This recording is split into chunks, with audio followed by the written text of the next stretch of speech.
God, most merciful, ever merciful, and may God's peace and blessings be upon His holy Prophet Muhammad and the purified members of his household and progeny.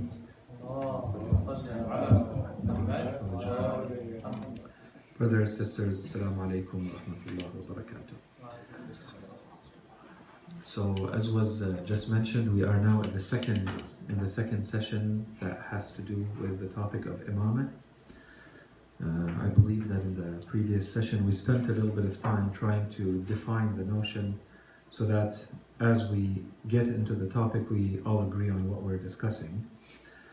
And we also, in our preliminary remarks, we repeated some of the things that we repeat for every mini-series that we do, which is that these lessons are based on a specific book, so we're following a curriculum. More or less, we're trying to stick as closely as possible to that curriculum. And that's topic one, or point one. Point number two is that as a topic, the topic of Imameh is probably the one that has been the most discussed in Islamic history and Islamic theology more than any other topic. And in fact, it is the main source of contention and the main reason why Muslim scholars or Muslims in general have split into different, we can call them factions or schools of thought or sub schools within Islam. Everything has to do with this topic mainly, and from there a lot of the other topics are kind of derived. So we're not going to repeat all of that, simply to say once again, this is supposed to be a very introductory or beginner class. So we're definitely not going into the details of many of these arguments on what we're presenting and the back and forth between the scholars and the different opinions about each part and each point. There are books of 20 and 30 volumes that have been written about some of the points that we're talking about here, and here we are trying to summarize everything in 3 to 4 lectures. So obviously we're kind of skimming the surface. And a lot of the major points that have to do with this entire theme or topic, we're not even addressing at all. We're not even mentioning. And we mentioned a couple of them last time, so keeping all of that in mind. Now that the main, let's say the definition of the topic has been presented.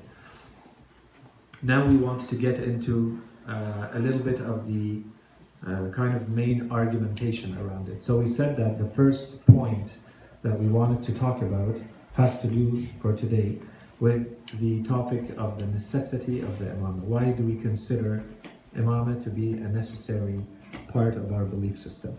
And not forgetting that this is supposed to be a course or a series on our beliefs. This is a belief system. So we're not talking about Islamic law, we're not talking about Islamic ethics. So why are we discussing the topic of Imameh in a field that is supposed to be about Islamic beliefs or theology? So the structure of the lesson, very quickly, we're going to present a few preliminary remarks, and basically it's to continue off of a main point that we presented in the last time, but due to the brevity or the shortness of the time that we had, we didn't really get into any of the points related to it. And then the lesson is structured with one main introduction, and then the actual argument. Why do we say that the belief in Imameh is necessary? So the preliminary remarks have to do with this main objection that sometimes we hear, whether it's from within Islam or not, that maybe this is a topic that should not be discussed too much. And there's maybe two versions to that argument. Either we consider them two separate arguments or two versions of the same argument. So the first one has to do with the fact that when people get a little bit into the details of the back and forth and the discord and controversies and issues that have arisen throughout Islamic history related to this topic, it may become quickly kind of a turn-off. So it becomes a turn-off. Assalamu alaikum wa rahmatullah. It may become a turn-off for someone who's new to Islam. So as soon as you get into this topic and you see how complicated it is, or how much history and how loaded it is, and you understand the complexity and the back and forth between the scholars, the schools of thought, you either completely give up hope about the topic and you say it's kind of like if all these people have not been able to sort it out, then who am I to think that I'm going to reach an objective, quick conclusion on my own in this? Or people are simply not going to appreciate the importance of the topic given this history, given the complexity, given what has happened in the past related to this topic, and it may become not only a turn-off with regards to this topic, specifically the topic of Imameh, it may actually become a turn-off from Islam altogether. So that you want to leave religion behind because you're going to say that religion is always, as usual, the cause of discord, the cause of disunity and disagreement and so on and so forth, and in certain cases it may become a lot even uglier than that. So that's the one version of the argument. And very quickly, the first way to answer this is to say that the way we approach or address this topic needs to be objective. This is not supposed to be about emotions and what I feel and what you feel and what we want to make it about passions and make it personal, make it subjective. As we said very quickly last time, this is supposed to be no different than if you're sitting in a class of chemistry or you're sitting in a class of history and you're trying to reach the truth. So trying to reach the truth, you should put your emotions aside, you should put your biases aside, and you try to study the topic in the most objective way possible, and hopefully that will alleviate or address a lot of the issues right from the beginning. That's one point. The second point is that, Assalamu alaikum wa rahmatullah. The second point is that we do not think that anyone who really objectively studies Islam in general is going to consider this topic as the one that's going to kind of break the camel's back, as we say, because you're still going to appreciate the intrinsic beauty of Islam in every other dimension. So we do not believe that our religion is fragile and frail and vulnerable to the point where if there has been discord, if there has been disunity or disagreement about one of its themes, and we may or may not be proud of what has happened in history related to this topic or other ones, this does not take any way from the beauty of Islam in itself as a religion. And once again, this brings us back to the previous point, which is we have to remain objective when we study this topic. And the last point related to this is, if we understand the importance of it, I don't think that this is a topic that we can just ignore. You may postpone it, you may say this is not a priority for me. But if you see that there is any topic that has been addressed to this point, that has been researched to this point, whether it's within our religion, which makes it tenfold more important because now it's related to your spirituality and eternal salvation potentially, or not, any topic, if you go back in history, if you go in science, if you go in history, any field of human research, and you see that there has been so much importance given to it, I think it's at least worth investigating and trying to reach your own conclusion about it before jumping to deciding that you're not going to touch this or this is a turn off and might as well leave the entire field alone because there's a sub area in that field that has not been maybe addressed in the most objective way always. The second version of this objection to studying the topic of Imameh is generally related to the notion of unity and disunity within Islam. And I'm not going to give a whole lecture on the importance of unity in Islam. Islam considers unity extremely important, and I don't think we even need to speak from an Islamic point of view. I think anyone who understands how societies work will understand that your strength is in your unity, not in your disunity. And generally speaking, the only ones who will benefit are the ones who are trying to attack this group of people called Muslims. They are the only ones who are going to benefit from having discord and disagreement and disunity resulting from a topic like Imameh. Okay, so everybody is going to agree on this. However, this does not mean that for the sake of unity, we're not going to try to find the truth. These are two completely separate things. We are trying to find the truth, not just to find the truth. That in itself is a noble endeavor. What we're trying to do here, and as we said here, this is a beginning, an introductory class, but in general in our lives, what we're trying to do is to find a truth that most likely is going to have some relevance for what we believe is going to be our eternal salvation. So if what's at stake is my eternal salvation, I think that it would be worth investigating. It would be worth looking into. And here is where I need to reach my own truth regarding this topic. So before I get into the topic of unity and disunity or strategic goals or things like that at a much higher level, I need to concentrate first on my own spirituality and what I consider to be convincing or not as in terms of a belief system. Okay, so that's point number one. A second point is, once again, concentrating on the logical dimension of the discourse or the rational aspect. And it's quite, it's a shame, it's quite unfortunate that a topic that is supposed to be addressed objectively or that's supposed to be addressed rationally, logically, would lead to this kind of, passions that become a lot more, that become violence, that become hatred, that become enmity, that become injustice, and so on and so forth. Especially from people, all of these people consider themselves Muslims. All of them repeat day and night that there's no compulsion in religion, that you are supposed to reach these truths on your own as a result of your own investigation. So if this is what you truly believe in, then how can researching a topic objectively, scientifically, as we say, rationally, lead to this kind of enmity?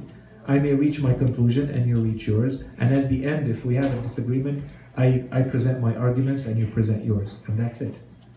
Okay, so that's the second point. This third point is, I think we do have to distinguish between what we consider strategic alliances, and this is way beyond this specific topic, but it touches this topic, and actually having what we can call an ideological identity with someone. That I say, I'm going to agree or disagree with you, I'm going to work or not work with you based on a fully shared belief system.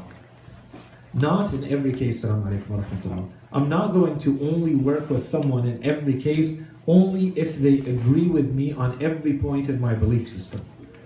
I sometimes am going to be joining forces with you, creating a united front with you because we have something in common. This does not necessarily mean that I'm going to agree or disagree with you on every point in my belief system. These are two completely separate topics. One of them is more pragmatic and strategic, and one has to do with your worldview and your ideology. So let's not mix these two together. And the last point, and perhaps relevant for people who know a little bit of history and they know what these days are supposed to be. These days are supposed to be the birth of Imam Ali alayhi salam, and perhaps his life can be used as an inspiration and as a source of lessons for people who are trying to strike the right balance between having the right belief system and saying what you believe and being open about it and saying I disagree with this and I agree with this, and at the same time being sincere and being honest and being truthful to Islam. Imam Ali alayhi salam had disagreements with the people who took over the Khilafah in his time. And anyone who goes back in history is going to find very clear evidence of this. But at the same time, he remained an honest, a sincere advisor to them and to the rest of the Muslim world throughout his life. And he did not cause disunity. He never became the cause of disunity. He did not become the cause of the issues that today we may start linking back to this kind of topic, when he would have been the person who is the most involved and the most concerned by this topic.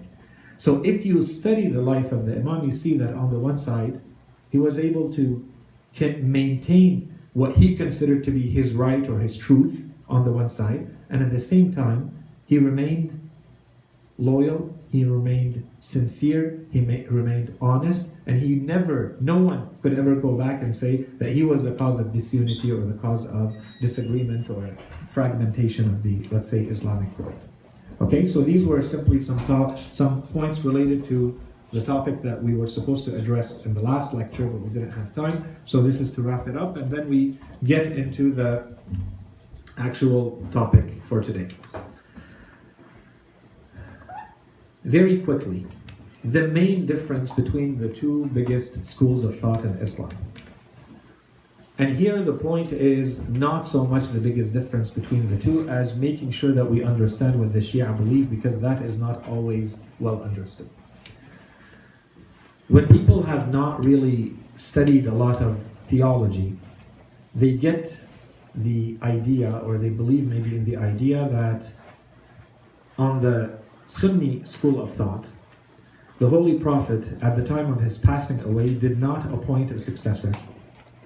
And he left things to be decided by the Ummah for all sorts of reasons. But generally speaking, at a high level, that's the belief. And the majority in the Sunni world, and perhaps even some in the Shia world, sometimes believe that on the Shia side, what they believe is that the Holy Prophet decided in his life to appoint a successor who would succeed to him in the position of Khilafah after he passes away, and that would be Imam Ali alayhi salam. Okay, so that's the high level. And given, I'm not going to repeat what we presented in the last time, the context that we presented in the last time, but what happens next? So what happens next to address the state of the Islamic world? What happened next? So if we move past the point of the Holy Prophet, we'll come back to it. So the first Khalifa becomes Abu Bakr, the first Khalifa. At the time of his passing away, he appoints the second Khalifa, Umar ibn al-Khattab. So this is a nomination. On his deathbed, part of his wasiyah, part of his will, he says the Khalifa after me is going to be Umar ibn al-Khattab. At the time of the passing away of Umar ibn al-Khattab, he elects a group, a committee of 6 people, and he says those 6 people are going to determine how the next Khalifa is going to be decided. And I don't want to go into the full history of that, but maybe very quickly. The people that Umar ibn al-Khattab chose are considered to be the people who are the most influential, the most knowledgeable, and in his own words, 6 people that the Holy Prophet would have been pleased with when he passed away. So he specifically chose 6 people. They were Sa'd ibn Abi Waqqas, Uthman ibn Affan, Ali ibn Abi Talib, Talha and Zubayr, and Abdul Rahman ibn Auf. Those 6 people were chosen by Umar ibn al-Khattab based on certain criteria. We explained some of them. But he also added the mechanism through which their vote was supposed to happen. So he said that those 6 people are going to be locked up, and they have 3 days to come up with the name of the next Khalifa. If all 6 of them agree, it's easy. If 5 of them agree and 1 of them disagrees, that one is to be killed. If 4 of them agree and 2 of them disagree, those 2 are to be killed. If 3 of them agree and the 3 others disagree, then whoever Abdul Rahman ibn Auf is part of, that's the group that will decide who is going to be the Khalifa. And the 3 others are to be killed. And then he asked his son, Abdullah ibn Umar, he asked him to also join them, although he is not one of the 6 officially, and he told him, side with the majority, and if there is no majority, then side with Abdul Rahman ibn Auf. So the point here is not specifically about, the details of this. The point is to see how the Khalifa was chosen at that time. And I'm not going to go through all the details. This is how Uthman ibn Affan was chosen as the 3rd Khalifa. They came at the end, it was between Imam Ali alayhi salam and Uthman. The conditions that were presented to Imam Ali was that he would rule as a Khalifa based on the Book of Allah, the Sunnah of the Holy Prophet, and the Sunnah or the tradition of the 2 Sheikhs before him, Abu Bakr and Umar. So Imam Ali alayhi salam said, I will rule and apply the Book of Allah and the Sunnah of the Holy Prophet and my own judgment. They came to Uthman ibn Affan, they repeated the same conditions, and he said yes to all 3 conditions. So the Book of Allah, the Sunnah of the Holy Prophet, and the Sunnah of the 2 Sheikhs. And so Uthman ibn Affan was chosen. So if you go back to Tariq al-Tabari, if you go to other histories, this is very clear. If you move to the time of Uthman ibn Affan left this world, he was killed, he was assassinated, he left this world without putting any mechanism in place or appointing anyone following him. At that time, it was basically a revolution against him. He was assassinated, and the people, the majority of the people, came to Imam Ali alayhi salam, who initially asked them to leave him alone, and they kind of forced him, so he accepted the bay'ah. Now, if you fast forward till a few years later, in the Khilafah of Imam Ali alayhi salam, so he is killed, he is assassinated with an alliance between Muawiyah and the Khawarij, and Muawiyah takes the Khilafah by force. So if you go to the Islamic political theory that ensued, that followed all of these events, if you go to the Sunni side, the Sunni school about their political theory, they will say that there are at least three very clear mechanisms of getting the Khilafah, of reaching the throne of the Khilafah. One of them is by direct appointment by the Khalifa who is before you. Or there can be a committee of people who are considered influential politically and who are knowledgeable and who are respected, whose opinion is worth something in society, who decide together, as happened with the second Khalifa, with the third. Or someone may actually take it by force, as Muawiyah did. Now, of course, as we said, this is all, we're talking high level. There are many, many variations. There are scholars who agree with this, scholars who disagree, and there are other sub-theories under there. But these are at least three. And then there's another opinion, which is there is no prescribed way for the Islamic world to be ruled by whoever happens to be the head of state. The Holy Prophet left it to the Ummah to decide whatever they deemed best at that time. Now, the description that we gave, from at least the Shia point of view, is considered extremely problematic. The biggest points of the problems related to this is, first of all, and it's problematic from a political aspect, problematic from a religious aspect, problematic from a theological. We're not going into the details here. The first point, the first problem that we have with this is, what's the legitimacy? Where does the authority come from for someone to appoint someone after them? What made them legitimate in the first place to make someone else legitimate? Where does that legitimacy come from? Is it religious? Is it political? Is it social? Is it by majority? We need to address that. The second point related to this is that if you go back to the behavior of the Holy Prophet and what he had put in place in terms of principles, in terms of Islamic teachings, it gives the impression that the people who followed the Holy Prophet were more concerned about his ummah than he was about his own ummah. So these people, whoever happened to be a Khalifa after him, and including the Muslim scholars who wrote about political theory in Islam and so on and so forth, everybody seems to be more concerned about what happens to this world that the Holy Prophet created and put in place and sacrificed everything he had to create and to protect. And at the end, when he leaves, he just leaves it to be without any instruction. Whatever happens, happens. Let the people decide for themselves, and it stops, as simple as that. Whereas the people who came after the Prophet seem to have either cared more, given more importance, looked at it in a different way, that gives the impression that they were more concerned than he was about it. That's one angle. That is very problematic too. Another problem is if we consider it with regards to the behavior of the Prophet during his life. He was not known to do anything without having a clear leader over the people who are there. So he says if there are three people praying, one of them should be Imam. When he leaves the city in which he is, whether it was Mecca or Medina, he always appointed an Imam behind him, someone to succeed, someone to lead. So in his behavior, the Holy Prophet established these principles as though there's always a need. The people are in need of a leader.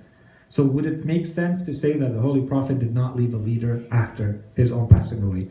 Yes? Sayyid, I had a quick question. On the Sunni side, whenever they speak to a person who's Shia, they require proof of them that he appointed Imam Ali. What hadith, what Quranic verses, what evidence do you have? But on the Shia side, when you ask someone that's Sunni, is there proof that they have that the Prophet said in a hadith, I am not appointing anybody, I am leaving it for the ummah? Or is it just assumed, like he never discussed it one way or the other? Is there evidence that they bring forward? Or No, they just say he yeah. never discussed it at all? There's no Without direct, there's no direct evidence. It's inferred. So there's It's no hadith inferred saying, that- I'm leaving it for my ummah. Yeah, there is no. We should ask them then to produce hadith to prove that. No, it's not as simple as that. Well, okay, you're simplifying it a little too much, but yes. It's an inference. Okay. That based on everything that had happened, the Ummah was now ready to take charge of itself and its political affairs and so on and so forth. And then, if you add to it the fact that the Holy Prophet, and everybody agrees on this, he had warned his followers, he had warned the Muslims that there will be discord, there will be disagreement, there will be disunity amongst them. So in other words, you are being warned that there are dangers related to that will lead to disunity. Would he not put things in place to make sure that that disunity not take place? And would not the appointment of a leader be directly related to that or not? Okay, so these are some of the biggest, we said it's problematic or there are problematic issues related to that. These are the biggest problems. But as we said, we're not going in the details here. So what is the actual Shia belief? Because we said when we began, we said that the majority opinion thinks that the Holy Prophet would have appointed someone during his lifetime, and that person would be the Imam Ali alayhi salam. The Shia actually don't believe it in that manner. Or we have to be very clear in how we say it. The Shia do not believe that the Holy Prophet personally appointed Imam Ali as an Imam to succeed after him. The Shia believe that it's God who appointed Imam Ali to a position of continuing the divine mission after the Prophet through this person. In other words, the Prophet has no say who this person is. Just like no one has a say who the Prophet is. This is a divine role. It's not a political role. And here is the entire problem, the entire difference. And we talked about it the first time we talked when we said we have to clearly define what we mean by Imam. If what we mean by Imam is the political role, then of course there is no issue that people, if there is no divinely appointed person, that the people get together and choose who their Imam is. Or that there is absolutely no necessity for an Imam to be, let's say, infallible or to have any divine knowledge or so on and so forth, because we're limiting it to a political role, just like we find today in any society with a need for a political role. But if you say the role that this person is going to play is a divine role, which is what the Shia actually believe, they do not say that the Holy Prophet decided personally. He looked around and he looked at all his companions and all the followers and he said, this person is the most fit to follow in my footsteps and to lead the Ummah. They don't believe that. The Shia believe that Allah subhanahu wa ta'ala ordered the Prophet, just like He ordered him how to pray and how to fast, He ordered him to appoint Ali ibn Abi Talib as someone to succeed and continue the divine mission after him. So this is the whole key, and this is why we said we have to be very precise in what are we discussing, if there is a disagreement, where is it? And if we can't agree on this point, then the discussion is going to be kind of between two people who haven't even agreed on the definition of the terms in the first place. Okay, so until now we haven't actually argued anything. We're just trying to understand where the discussion is, where the arguments are. And here the reason why the Shia believe this, the main reasons is, first of all, they say that this is the direct link between the mission of the Holy Prophet specifically and the manner in which, so this is if we go back to the topics of general prophethood and specific prophethood, then we're going to explain it in a second. But there's a clear link between this idea of Imameh that the Shia have and the eternity of the religion of Islam.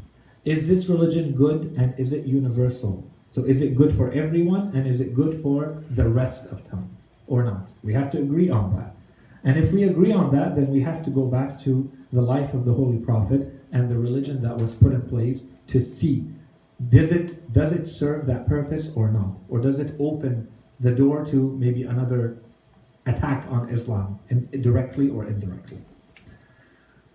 And this is the reason why, again, to understand the topic properly, this is the main reason why the Shia do not discuss the topic of Imamah as though it is some sort of derivative legal. It's not in the ahkam, it's not a legal matter in the Shia world to discuss the topic of Imamah. It's one of the main articles of faith. If you believe that the Holy Prophet is a Holy Prophet, if you believe that Islam is the last of religions, then you must have an answer about your belief about Imamah. Because the belief in Imamah is directly related to a divine role. It's not related to political theory, let's call it. If it was, then it would be discussed in ahkam, it would be discussed in law, it would be discussed in fiqh. So the Shia don't discuss this as a matter of fiqh, they discuss this as a matter of belief. And that's why we're talking about it here, right? As part of the course on beliefs. And that's why we said, initially, when we started talking about the topic of Imamah, we said, if you believe that this is going to be a divine role, then the conditions for the person fulfilling it are going to be very different than if you believe that this is going to be a political role. So if you believe this is a divine role, in other words, it's going to bring you back to the topic of prophethood. Right? Except that it's not a prophet. This is not a new revelation. This is not a new scripture. This is not a new religion. It's an application of what has been put in place. No different than happened with the other prophets. So this is why we say it's a divine appointment. It's not a personal appointment. It's not a preference. It's not a subjective desire. The person needs to have access to divine knowledge, and the person needs to be infallible. No different than prophets are. And that brings us back to the topic of infallibility. We're not going to go back into it now, but that links to that whole topic. So, the necessity of the Imam. So why do the Shia actually believe that the Imam is necessary? So if you remember, very quick recaps. In lesson 22, we talked about, and this was general prophethood, we said, why does Allah subhanahu wa ta'ala send prophets in the first place? Allah subhanahu wa ta'ala, when we studied His attributes, we said one of His attributes is that He has wisdom and He has lordship, and therefore when He creates with purpose. So Allah subhanahu wa ta'ala would never create creatures without guiding them, without allowing them to reach the purpose for which they were created, and so on and so forth. So that part should be clear. And we linked, when we went into general prophethood, we linked the necessity of prophethood to that attribute from Allah subhanahu wa ta'ala. We linked it to the key attribute of wisdom, hikmah, right? So we said Allah subhanahu wa ta'ala has given human beings access to certain types of knowledge. So we have our empirical five senses, and we have our reason, we have our fitrah, we have our instincts. But what do we have to allow us to understand what happens in the afterlife? What gives us the knowledge? Our knowledge, what we have been given access to, is limited. We may understand high level, but the details, we don't have access to them. So we need another source of knowledge, and we call that revelation. So revelation is to come and give you the missing, the gap, everything that is not reachable, not accessible to you through your human means, through your material means, through your logic. Allah subhanahu wa ta'ala is going to give you the information. No one here can go to after death and see what happens and whether there is Jannah and Nar and what they look like and what do you do here to get what there. This is where the revelation comes in and gives you that gap. Okay? So this is a part of that discussion. Inshallah, you can go back to it if you've missed it. So we said the roles, the big roles that the prophets play are what? First of all, they give you the theoretical knowledge. They explain. They teach. And this is in theory. Then they teach with the words, but they also teach with their actions. So this is the practical. So you learn more from a prophet who is with you by watching them and by emulating their behavior. You see how they act with people before you hear the words that they're saying. Someone may tell you all they want, you have to be good to the poor, you have to be nice to the orphans, but they don't actually apply that. There's not a lot of teaching happening there. Whereas if you see that in action without even the person saying the words, it goes a lot further. And the prophets play that role in their societies. Hence the need for human prophets, not angel prophets, and we talked about all of that. There's another role that the prophets are supposed to play, which is the spiritual purification of the people. And there's always the tazkiyah, always mentioned in the verses of the Quran, and we'll mention some of them. But then, so this is all at the individual level, and then there is also the there's a social or collective level, there's a historical level. They are supposed to give you, as a person and as a society, a balanced system. A system that gives the right place and the right weight and the right value to every dimension of your life. Your physical, your psychological, your spiritual, your financial. Who is going to be able to balance all of this for you in the perfect way? Only your Creator, and He communicates that to you through the prophets. So this is a balanced system. And then creating the environment for those people to be able to live the life they are meant to live, to be able to reach the purpose for which they were created. And if you live in a vacuum, or you live in a society that goes completely against that, that becomes, I'm not going to say impossible, but extremely difficult. So the prophets are always working to try to put in place a balanced, just society so that people can actually live in the manner in which they were supposed to live. Okay, so this was all in the general prophethood. And then we went to specific prophethood. And we talked about the prophethood of the Holy Prophet ﷺ, and we talked about the 2 points about Islam, that Islam is a universal religion, and that Islam is the eternal religion. So from the moment it was revealed until the end of times, there will be no other religion, that it will be valid and that will be applicable by all until the end of times. Okay, so those 2 aspects become extremely important now, because now we need to see, so what happens during the time of the Holy Prophet and then after. The role of the Holy Quran. All Muslims believe that all the teachings, all the core principles, all the foundations of Islam are contained in the Holy Quran as is, from cover to cover, right? There's no disagreement amongst any Muslims about that. That's the first point. Except that all Muslims also know that not all the teachings are contained in a detailed manner in the Holy Quran. So if you are to understand Islam, you are supposed to go to the Holy Quran, but the Holy Quran is not going to tell you how you're supposed to pray, or how you're supposed to perform your wudu in detail, or it may, depending on how, we'll come back to the ayah of wudu, the verse of wudu. And these details are supposed to come from somewhere. If they are to come from somewhere, where do they come from? Muslims generally believe that they come from the Holy Prophet. The actions and the sayings of the Holy Prophet, which the Muslims call the Sunnah. Okay, the tradition of the Holy Prophet. This is why the sayings of the Holy Prophet and the actions of the Holy Prophet become the source of religion. The Holy Prophet gains his religious authority, and this is an important point, his hujjiyah, as they say, from the fact that the Quran does not contain the details. If the Quran contained everything and people can just read it and understand and know how to apply it as is, there would be no need for a prophet. Why is there a prophet? It's to get into the details and to show you how all of this is going to be applied in your life. Okay? So this is the religious authority, or the hujjiyah of the Holy Prophet. Now, in the verses of the Quran, and we don't have too much time, so without any commentary, all of these points are very, very clear. As we sent you a messenger from among yourselves who recites to you our signs, so this is a teaching, purifies you, teaches you the book and wisdom, and teaches you what you did not know. In another verse, Allah says, Allah certainly favored the faithful when He raised up among them a messenger from among themselves. All of these are important points, we don't have time to comment. To recite to them His signs, to purify them, and to teach them the book and the wisdom. And earlier they had been in manifest error.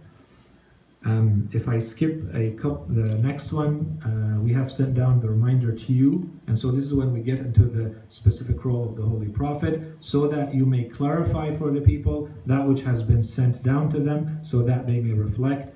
We did not send down the book to you, O Muhammad sallallahu alaihi wasallam, except for the purpose that you may clarify for them what they differ about, and as a guidance and a mercy for people who have faith, and so on and so forth. So this is to clearly establish the place. Yes, everybody agrees that everything is contained in the Quran, but the role of the Holy Prophet is to clarify by applying and giving the details to the people. Okay? Now, we're still in the necessity of the Imam. Circumstances of the life of the Holy Prophet. The Holy Prophet, his mission, a little bit of history, his mission, there was at least 3 years and potentially up to 5 years at the beginning of his mission, where his mission was most historians refer to it as secret. It had not gone fully public yet. So initially the Holy Prophet was a believer with 2 or 3 people around him. And then Allah subhanahu wa ta'ala ordered him, وَأَنذِرْ عَشِيرَتَكَ الْأَقْرَبِينَ. He ordered him to start with the closest people to him, to Bani Hashim, and then slowly to the rest of Quraysh, and then slowly to the rest of the Arabs, and then to the rest of the world. This was a progression. It did not happen overnight. But the first 3 years, if you study the life of the Holy Prophet, the historians tell you this was a secret divine mission. Secret in the sense the Holy Prophet was not going to everyone and saying, I'm the Prophet, you must become a Muslim and believe in this new system. Not at all. This happened much, much later. Okay, so there's 3 years you take away, it's a 23-year mission. So there's 3 up to 5 years where the mission is secret.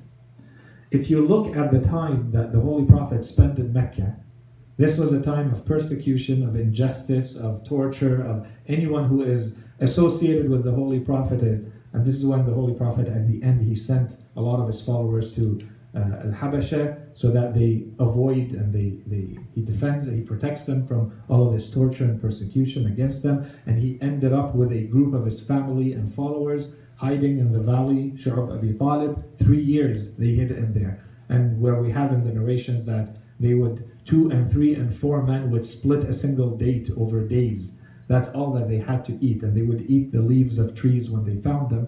And they almost starved to death. And no one was allowed to sell or buy anything from them and to them and so on and so forth. This was another 3 years. Okay.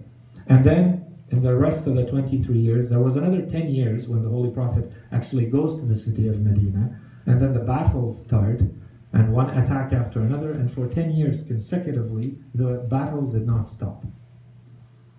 And in there, in between all of this, in a 23-year period, the Holy Prophet is supposed to teach you everything you need to know about religion.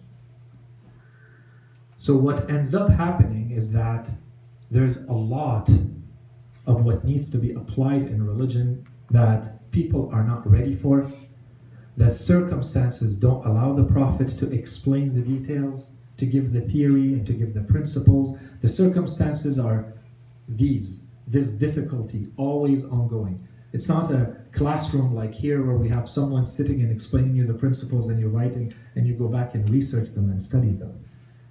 It was a very difficult time, those 23 years, if you look at the different stages of it. This does not mean that the Holy Prophet has any shortcoming in his efforts. The opposite.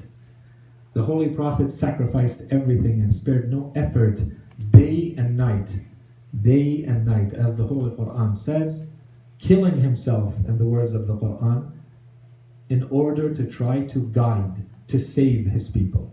So this is not a shortcoming on the side of the Holy Prophet, but these are the circumstances within which he's working, which meant that there's a lot of things that happened during this time that never reached us. 2, there's a lot of things that happened in the time of the Holy Prophet, but they did not reach us fully. 3, there are things that happened in that time, but not enough for every big aspect or dimension of life to be covered in the time of the Holy Prophet. These are the big items, the big ideas, the big themes that need to be covered by Islam. So given this, so if we go, for instance, to the teachings that did make it from the Holy Prophet, and this is where the scholars show their weight, when they go back and they look into the narrations that were left from the time of the Holy Prophet, the prophetic hadith, the prophetic sunnah. If you look at it, can you say that there's absolute unanimity on what is the prophetic sunnah? No, there isn't. If today you take the Muslim world and you ask them, how did the Prophet take something extremely simple that the Prophet would have done publicly again and again every day in front of everyone, and today there is no unanimity on how the Holy Prophet did it, there is no political dimension to it, there is no power dimension to it, there is no financial dimension to it, there is no theological dimension to it. No one has anything to gain or to lose from saying how the Holy Prophet performed his wudu. And there's a huge disagreement among the Muslims, if you go into different schools of thought, on how the Holy Prophet performed his wudu. Where am I supposed to take the rest of the details of my religion if something as neutral and straightforward and should have happened again and again every single day of the life of the Holy Prophet during that 23 years. And certainly the Holy Prophet was not hiding this. Certainly he was teaching his followers the ABCs of religion, including how do you perform your wudu before you stand to pray. And today there is no unanimity on this. This is where the issue happens. If you go back to this, you say, what are the alternatives here? It is not that there is no history. It is not that there are no prophetic traditions. It is not that there is no Quran. All of this is there. But maybe the circumstances and the history that ensued did not, and Allah subhanahu wa ta'ala would know this, that's the argument, did not allow the Holy Prophet to give the full picture of Islam to his followers so that this becomes the eternal universal religion that will be applied. So Allah subhanahu wa ta'ala appointed someone to continue applying the religion. Just like when you wear braces, you can't just fix your teeth on one day and you leave it. You have to leave it in there for a year or two so that you hold it in place. It takes time. It takes time for a culture or a society to be completely uprooted and completely changed and completely reformed and revolutionized like the Holy Prophet was trying to do, or Allah subhanahu wa ta'ala wanted him to do with the Arabs and the rest of the world to which he was sent. And this is the reason why the Shia believe that Allah subhanahu wa ta'ala would have asked the Holy Prophet to say, but he's not choosing to say, and this is a person who's going to continue this. Does he come up with a new religion? No. Does he continue the same religion? Yes. He applies the same book and he follows the same sunnah. And that's why he said when he was asked, will you apply the book of Allah? Yes. Will you follow the sunnah of the Prophet? Yes. What about the rest? No, the rest is me.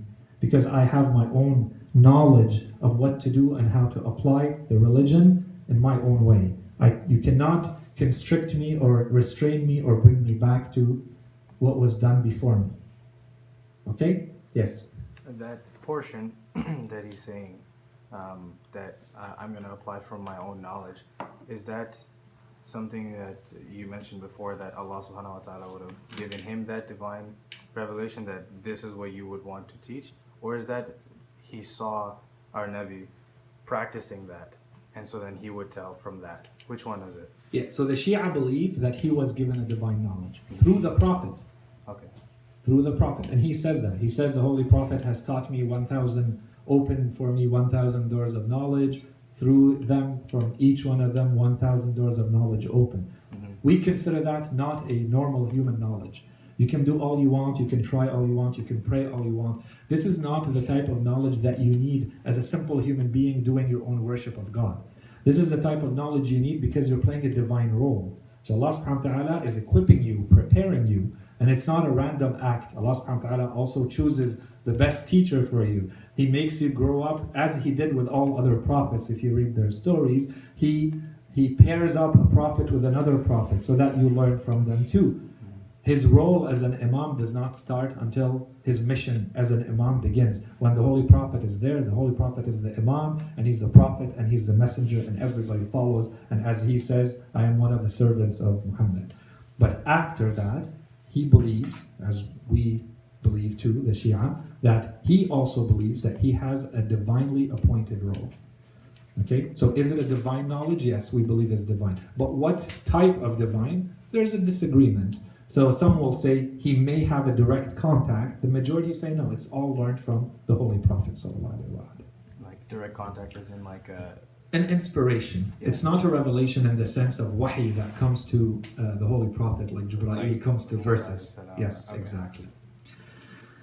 Okay, so this is wudu, imameh. So in the book of Ghadir, for instance, very quickly, if you want to go into the details, I don't want to go into the details. In the book of Ghadir, Imam al-Alam al-Amini, in his book Al-Ghadir, Mawsu'at al-Ghadir, he mentions at some point, I think it's in volume 5, he says, he has a chapter, it's 80 pages long. He lists the names of 700 narrators. Some of them who have narrated up to 100,000 narrations. And he says, these are known liars in history. And the ulama of the Muslims know that these are the liars. He just compiled them together in one place. Okay, so this is to show what? This is to show that it would be too easy and too cheap, and we would live in a very ideal world if we would say the Sunnah and the teachings of the Holy Prophet were passed down as is, as they are to the Islamic world, as is, without changes and without distortions and without attempts from some people, some of them an accident and unintentionally, but a lot of it, when you go through the lives of these people, known liars. That's why the ulama do not accept their ahadith, but you have to be a alim to know them. You have to be able to say and to distinguish. And a lot of these people were considered alim themselves. Anyways, that's another topic. Okay? In any case, so the big question is, if Islam is universal and if Islam is eternal, and given that everything that we have said now, what happens? What's the alternative? So the answer of the Shia to this alternative is Allah subhanahu wa ta'ala did not leave the world to nothing. Did not leave the teachings of the Holy Prophet and his ahadith and his sunnah to nothing. Allah subhanahu wa ta'ala put in place a system which is the chain of Imameh. And so we go back to the traditions or to the narrations of the Holy Prophet in which he says there are 12 Imams after me. Now we go back, and I don't want to spend too much time on this. When we talked about prophethood, we said a human being with their own reason, no matter how reasonable and how strong your logic is, you're never going to be able to tell God, at this point in history, to this ummah you need to send another prophet. That's not how it works. You can do it after the fact. After the fact, you can look at a society and analyze it and say, yeah, I understand why Allah subhanahu wa ta'ala would have wanted to send a prophet here at this time to these people. But you can't do it before. You can't predict. Today, maybe if someone would look at the world, the state of the world, they would say, I think we need a new prophet. Based on my reason, based on my analysis, I think we need a new prophet. So assuming they're not Muslim and they don't know that, Islam ended all revelation. What I'm trying to say is we can be as rational as we want. Our reason stops at a point.